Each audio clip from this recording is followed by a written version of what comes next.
আসসালামু আলাইকুম। সংবাদে আপনাদের সকলকে স্বাগতম। শুরুতেই সংবাদ শিরোনাম, এরপর বিস্তারিত। পারমাণবিক সহযোগিতা জোরদারে রাশিয়া ইরান বৈঠক। ইরান যুদ্ধে জয় দাবি ট্রাম্পের, চান আরও বড় সাফল্য। লেবাননে ইসরায়েলি বিমান হামলায় নিহত হয়েছেন ৯, আহত ১৩ জন।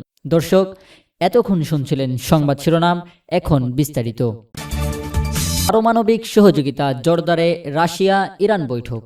পারমাণবিক সহযোগিতা আরও জোরদার করার লক্ষ্যে নতুন করে আলোচনা করছে ইরান ও রাশিয়া। বৃহস্পতিবার ৩০ এপ্রিল মস্কোতে অনুষ্ঠিত বৈঠকে দুই দেশের মধ্যে বৈজ্ঞানিক, প্রযুক্তি ও কারিগরি সহযোগিতা সম্প্রচারের বিভিন্ন দিক নিয়ে বিস্তারিত আলোচনা হয়। বৈঠকে রাশিয়ার রাষ্ট্রীয় পরমাণু সংস্থা রোস্টমের আন্তর্জাতিক সম্পর্ক বিষয়ে উপমহাপরিচালক নিকোলাই স্পিকাং এবং রাশিয়ার নিযুক্ত ইরানের রাষ্ট্রদূত কাজেম জালানি অংশ নেন। আলোচনায় ইরানের পরমাণু শক্তি সংস্থা ও রোস্টমের মধ্যে চলমান ও ভবিষ্যৎ সহযোগিতা পর্যালোচনা করা হয়। বিশেষভাবে ইরানের দক্ষিণ অঞ্চলের বুলেহ শহর পারমাণবিক বিদ্যুৎ কেন্দ্রকে ঘিরে যৌথ প্রকল্পগুলোর অগ্রগতি নিয়ে গুরুত্ব সহকারে আলোচনা হয়। উভয় পক্ষে এই সহযোগিতাকে শান্তিপূর্ণ পারমাণবিক শক্তি ব্যবহারের ক্ষেত্রে একটি কার্যকর মডেল হিসেবে উল্লেখ করে।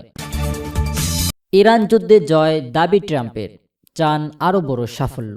ইরানের বিরুদ্ধে সামরিক অভিযানে ইতিমধ্যে জয় অর্জনের দাবি করেছেন যুক্তরাষ্ট্রের প্রেসিডেন্ট ডোনাল্ড ট্রাম্প। তবে তিনি বলেছেন এই অর্জন যথেষ্ট নয়, আরও বড় পরিসরে সাফল্য প্রয়োজন। স্থানীয় সময় বৃহস্পতিবার ৩০ এপ্রিল সংবাদ মাধ্যমে নিউজ ম্যাচকে দেওয়া সাক্ষাৎকারে ট্রাম্প দাবি করেন, যুক্তরাষ্ট্র ইরানের নৌবাহিনী, সেনাবাহিনী, আকাশ প্রতিরক্ষা ব্যবস্থা ও রাডার ক্ষমতা মারাত্মকভাবে ধ্বংস করছে।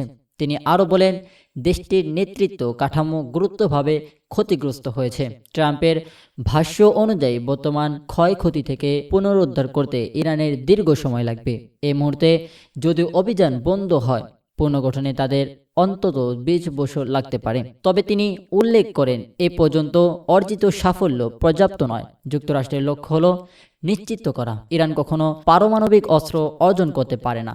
এছাড়া ইরানের ওপর অবরোধ কার্যকর থাকায় দেশটির অর্থনীতির চাপে রয়েছে বলেও দাবি করেন ট্রাম্প। তার মতে, উচ্চ মূল্য শিক্ষিত ও তেল রপ্তানিতেও বাধার কারণে ইরান অর্থনৈতিকভাবে দুর্বল অবস্থায় রয়েছে। লেবাননে ইসরায়েলি বিমান হামলায় নিহত হয়েছেন ৯ জন, আহত হয়েছেন ১৩।